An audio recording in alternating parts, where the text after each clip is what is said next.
Earphone use इतना बढ़ा है, अभी इन लोगों को ये पता नहीं चल रहा है कि इसका हमारे कान पे क्या इफेक्ट पड़ रहा है। नॉर्मली जो कान लोगों को 80 साल के बाद खराब होता था, वो अब 30-40 की ही उम्र में होने लगा है। पहला तो नुकसान पर्दे को होता है।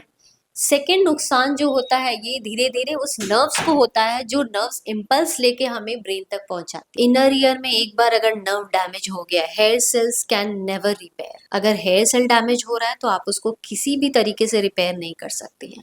मतलब बहुत ही ज्यादा टिनिटस का कंप्लेन आने लगा है। एक तरह का आवाज आता है वो कान में कि आप 60 डेसिबल तक ही सुनिए और 60 मिनट से ज्यादा मत लगाइए। ऑल्टरनेट कान में यूज करिए। एक कान आप सुन लिए 10-15-20 मिनट के लिए, तो फिर आप उसको ऑल्टरनेट दूसरे कान में लगाइए।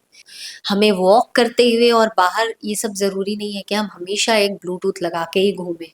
आप जितने कान के पास ले जाके सुन रहे हैं, आपको इफेक्ट उतना खराब होगा। अभी के जनरेशन के लोग ईयरफोन लगाना मतलब कि ट्रेंड सा मान लिए हैं।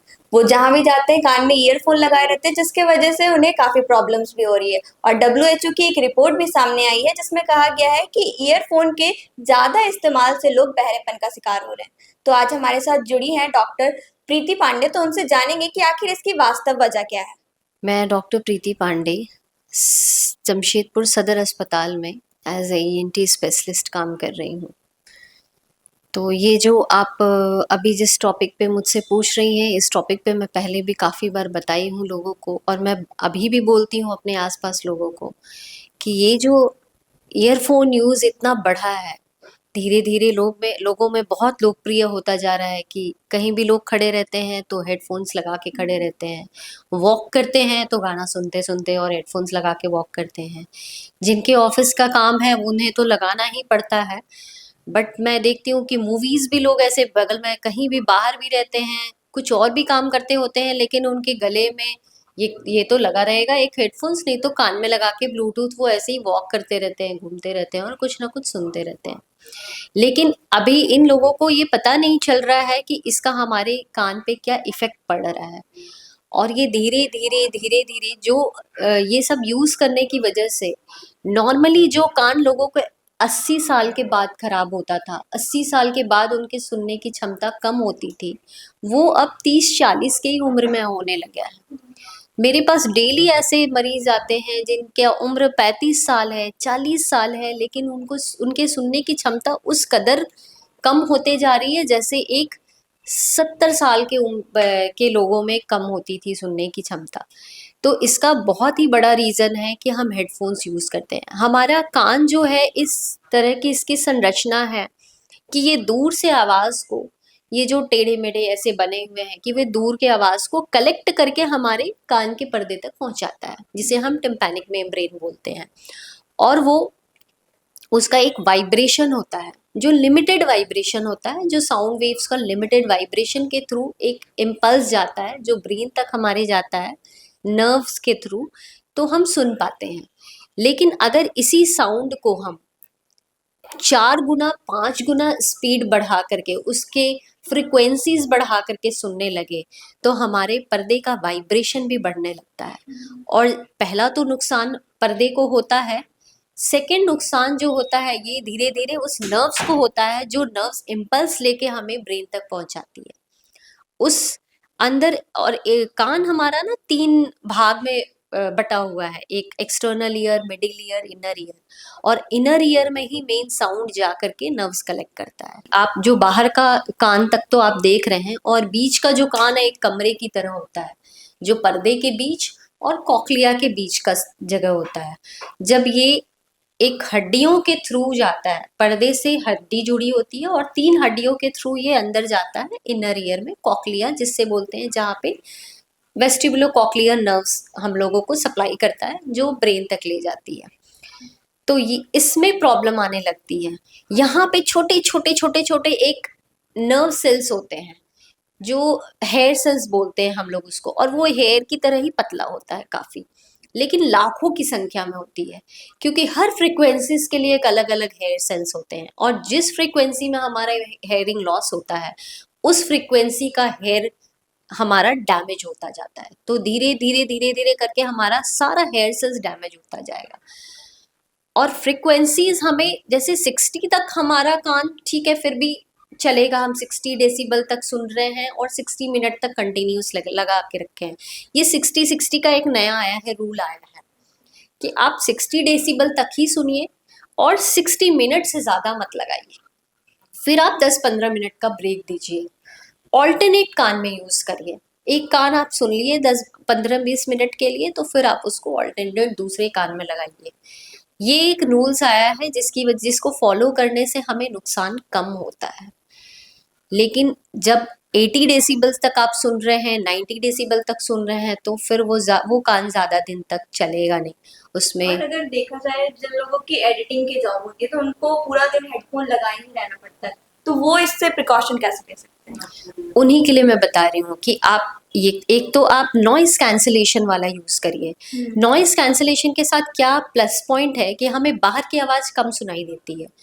तो हम जब बाहर की आवाज़ कम सुनाई देगी ना, तो हमें अंदर की आवाज़ को बढ़ाने की ज़रूरत नहीं पड़ती है, वो हम एक लिमिट कर सकते हैं। आजकल तो अगर आप चले जाइए अच्छे अच्छे ब्रांड्स में, तो एक ऐसा सा ईयरफोन्स आता है जिसके आप वॉल्यूम बढ़ा ही नहीं सकते हैं, दैट इज सेट टू 60। आप उसकी वॉल्यूम चाह के भी नहीं बढ़ा सकते हैं कि ताकि आपके कान को हैम्पर ना हो। तो और अगर जो ये एडिटिंग का काम करते हैं, जिनको सुनना पड़ता है, उनको भी मैं यही सलाह देती हूँ कि आप ऑल्टरनेट सुनिए।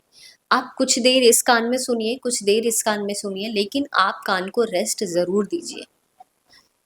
अगर आप दोनों साइड लगा के भी रखे हैं ना, तो आप एक साइड की आवाज़ को बंद कर दीजिए, एक ही साइड से सुनिए, तो इससे काफ़ी फ़ायदा होता है। और मोस्टली आपके पास किस एज ग्रुप के पेशेंट्स आते हैं जो आप ट्रीट कर रही हैं? मतलब अभी के जो रिपोर्ट्स हैं उनके अकॉर्डिंग जो यंगर जनरेशन है वो ये चीज़ को ज़्यादा फेस करती है। हाँ, अभी पहले एक टाइम था जब लोग 70-80 की उम्र में मैं देखती थी कि आपको कान की मशीन लगाने की ज़रूरत पड़ती थी। अभी तो मैं खुद 40 से ऊपर 45, 50 पहुँचते-पहुँचते लोगों को हेडफ़ोन्स ये लग जाता है, हेयरिंग एड लग जाता है। जस्ट बिकॉज़ कि उनका ऑफ़िस, कुछ लोग तो क्लास करते हैं।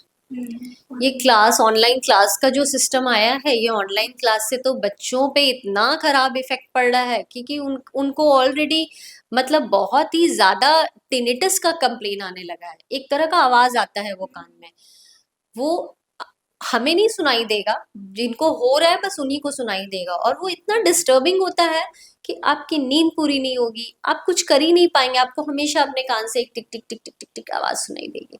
ऐसी प्रॉब्लम्स हम भी फेस करते हैं, तो उस केस में क्या होता है कि कान में टिन्स करके ऐसा कुछ आवाज आता है, वो कुछ सेकंड्स के लिए होता है और फिर वो चला जाता है, तो ऐसा प्रॉब्लम क्यों होता है?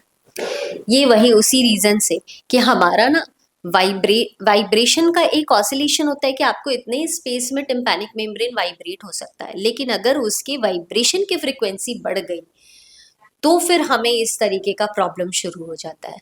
और ये बिल्कुल एक्चुअली हमें आवाज़ दूर से सुनने के लिए हमारा कान बना है, हमारा कान बना ही नहीं है, भगवान ने बनाया ही नहीं है कि आप अंदर ले जाके कुछ सुने, है ना। तो अगर आप एक नेचुरल फेनोमेना, नेचुरल फिजियोलॉजिकल जो है एक्सपेक्ट, उसको आप डिस्टर्ब कर रही हैं, तो उसका तो आपको मतलब इफेक्ट दिखेगा ही दिखेगा। तो that is because of that. और इनर ईयर में एक बार अगर नर्व डैमेज हो गया, hair cells can never repair. अगर हेयर सेल डैमेज हो रहा है तो आप उसको किसी भी तरीके से रिपेयर नहीं कर सकती हैं। तो इसको मेंटेन कैसे कर सकते हैं हम लोग? ये सब प्रिकॉशन जो मैंने बताया कि आपको कम कोशिश करना है कि आप स्पीकर पे ज़्यादा बात करें, आप स्पीकर पे देखें अगर मूवीज़ देख रहे हैं तो। हमें वॉक करते हुए और बाहर ये सब ज़रूरी नहीं है कि हम हमेशा एक ब्लूटूथ लगा के ही घूमें। ये तो आजकल तो ट्रेंड हो गया है, फैंसी लोग इसको मतलब एज अ फैंसी ले रहे हैं कि हम एक ब्लूटूथ लगा के घूम रहे हैं। इसकी ज़रूरत नहीं है हमें। अनटिल और अनलेस आपका काम बहुत ही स्पेसिफिक है, तब तक आप हेडफोन ना यूज़ करें। मेरे पास हेडफोन है ही नहीं, मैं हेडफोन कभी यूज़ ही नहीं करती हूँ, मुझे मेरे पास ही नहीं है, मैं खरीदी ही नहीं हूँ, क्योंकि उसका जो इफ़ेक्ट होता है ना, वो फिर ठीक नहीं होता है और वो रिवर्सिबल भी नहीं होता है। ईयरबड्स जो होते हैं, ब्लूटूथ ईयरबड्स, तो वो तो डायरेक्टली आउटर ईयर को इफेक्ट करते हैं और इनर ईयर को भी। लेकिन जो हेडफोन्स होते हैं, बहुत सारे ऑडियोलॉजिस्ट सजेस्ट करते हैं कि आप ईयरबड्स की जगह हेडफोन्स का यूज करें। तो हेडफोन्स से भी तो वाइब्रेशंस आ रहे हैं, तो हेडफोन और ईयरफोन दोनों कैसे होंगे? डिस्टेंस का है। आप जितने कान के पास ले जाके सुन रहे हैं आपको इफेक्ट उतना खराब होगा, और आप कान से जितने डिस्टेंस पे रख रहे हैं, कान मीन्स पर्दा, पर्दा ही हमारा जो होता है कान का टिम्पैनिक मेम्ब्रेन, वही साउंड को कैच करता है और वही ट्रांसमिट करता है। तो अगर आप अंदर डाल रहे हो हेडफोन्स को, इनसाइड द कैनाल आप रख रहे हो, तो वो बहुत ही पास हो जाता है पर्दे के। और अगर आप बाहर रख रहे हो तो कंपैरेटिवली आपका डिस्टेंस बढ़ जा रहा है और साउंड आपके थोड़े दूर से आ रहे हैं, तो आपकी फ्रीक्वेंसी में फर्क पड़ेगा। ओके। और फिर अगर देखा जाए तो बोला जाता है कि ब्लूटूथ की हाइजीन को भी मेंटेन रखना चाहिए, हमें ब्लूटूथ किसी के साथ शेयर नहीं करना चाहिए। लेकिन फिर भी ऐसी सिचुएशन आती है कि हमें अगर शेयर करना पड़ रहा है, तो उससे हम लोग कैसे बच सकते हैं, उसका प्रिकॉशंस क्या हो सकता है? देखिए, हाँ, ये सही है, आप ब्लूटूथ बिल्कुल यूज़ नहीं कर सकते हैं, एक दूसरे का नहीं करना चाहिए, बिकॉज सबके कान में अलग अलग बैक्टीरिया है, किसी को कुछ इन्फेक्शन हो रखा है, किसी को कुछ प्रॉब्लम हो रखा है, और वो ट्रांसमिट होता है, बैक्टीरिया हेडफोन से ट्रांसमिट होता है। तो अगर इन केस आपको बहुत ज़रूरी है कि किसी को ज़रूरत है और आप दे रहे हैं, तो उसको ज़रूर आप स्टरलाइज कर लीजिए, आप पोंछ लीजिए उसको कॉटन से, जो सैनिटाइज़र होता है उससे क्लीन कर लीजिए, तो ही आप यूज़ करिए। Otherwise I will not advise कि आप अपना ब्लूटूथ किसी से शेयर करिए। और लास्ट, हमारे जो पेरेंट्स हैं और अभी के जनरेशन के लोग हैं, उनको आप क्या मैसेज देना चाहते हैं? मैं पेरेंट्स को तो यही बोलना चाहूँगी कि आप ये चीज़ देखते रहिए अपने बच्चों को, आप हमेशा उन पे इस चीज़ के लिए नज़र रखिए कि क्या वो ऐसी कुछ भी कर रहे हैं जिसका उनके हेल्थ पे इफ़ेक्ट पड़ेगा। तो आप अगर वो कुछ देख भी रहे हैं, सुन भी रहे हैं, हम रात में भी वो म्यूज़िक लगा के कान में हेडफ़ोन्स और म्यूज़िक सुनते-सुनते सो जाते हैं। इन सब चीज़ों से आप उसको रोकिए। आप उनको प्रॉब्लम्स बताइए कि ये सब चीज़ें होंगी आपको। आप अच्छे तरीके के हेडफ़ोन्स लाइए या उनको बोलिए मुझे कोई प्रॉब्लम नहीं है, तुम स्पीकर पे सुनो। हमें कोई डिस्टर्बेंस नहीं है। तुम्हें जो देखना है तुम स्पीकर पे देखो, तुम सामने देखो। और बच्चों को कि बच्चे कान आपके हैं, आँख आपका है, सब चीज़ आपको बचाना है। इम्पॉर्टेंट यही है कि हमें ये समझना है कि हमें अगर नुकसान है, हमारे हेडफ़ोन से किसी और को नुकसान नहीं है। तो अगर हम सबसे पहले अपने बारे में सोचें, तो भी हमें इस चीज़ से प्रिकॉशन लेना चाहिए कि हमें ऐसा प्रॉब्लम ना हो जाए, जो फिर हम बाद में क्योर भी ना हो पाए। तो अगर ये हम लोगों को पहले स्टेज में पता चल जाता है, और अगर बात की जाए कि इसके जो सिम्टम्स होते हैं, कैसे पता चलेगा कि अब हम लोग बहरेपन का शिकार हो रहे हैं? हमें एक तो हर साल एक ऑडियोलॉजी टेस्ट ज़रूर करा लेना चाहिए, साल में एक बार। जो लोग यूज़ करते हैं, जो नहीं यूज़ करते हैं उन्हें ज़रूरत नहीं है, मैं नहीं बोलूँगी करने, बट जो लोग रेगुलर यूज़ करते हैं उन्हें ज़रूर करा लेना चाहिए। उनकी आवाज़ धीरे-धीरे बढ़ने लगेगी, जब घर के लोग वॉइस रेज़ होने लगेगा, क्योंकि उन्हें कम सुनाई देगा ना, तो उन्हें लगेगा सामने वाला भी नहीं सुन रहा है, तो मुझे ज़ोर से बोलना पड़ेगा। तो उनकी वॉइस रेज़ होने लगेगी। धीरे-धीरे उन्हें ऐसा लगने लगेगा, वो पहले किसी एक कान को इफ़ेक्ट करता है, तो उन्हें ऐसा लगने लगेगा जैसे इस साइड से मुझे आवाज़ आ रही है, तो मुझे अपना कान उस डायरेक्शन में घुमाना पड़ता है। यूजुअली आप देखेंगे जिसे नहीं सुनाई देता एक कान से, वो आपके मतलब आपके स्पीच के थ्रू अपना दूसरा कान ले आता है कि हाँ, मुझे इस साइड से सुनाई देने लगेगा। तो ये सब आपको दिखने लगेगा चेंजेस इसमें। टीवी अगर वो देख रहा है तो वो बोलने लगेगा कि थोड़ा वॉल्यूम बढ़ाओ, मुझे सुनाई नहीं दे रहा है, जबकि वो एकदम सबको बराबर सुनाई देता है। तो साल में एक ऑडियोलॉजिकल रिपोर्ट ज़रूर करा लेनी चाहिए, और 40 के बाद ज़रूर करा लेना चाहिए, क्योंकि यूज़ करते-करते हम 5 इयर्स, 10 इयर्स यूज़ कर रहे हैं, तो उसका डेफ़िनेटली इफ़ेक्ट होगा ही होगा। और अगर हम लोग इसके शिकार हो चुके हैं, तो फिर उसको क्योर कैसे कर सकते हैं? देखिए, हमें एक अच्छा न्यूट्रिशन लेना पड़ता है, हमें विटामिन बी, फॉलिक एसिड, ये सब की ज़रूरत होती है जो हमारे कान के नसों को स्ट्रॉन्ग बनाता है।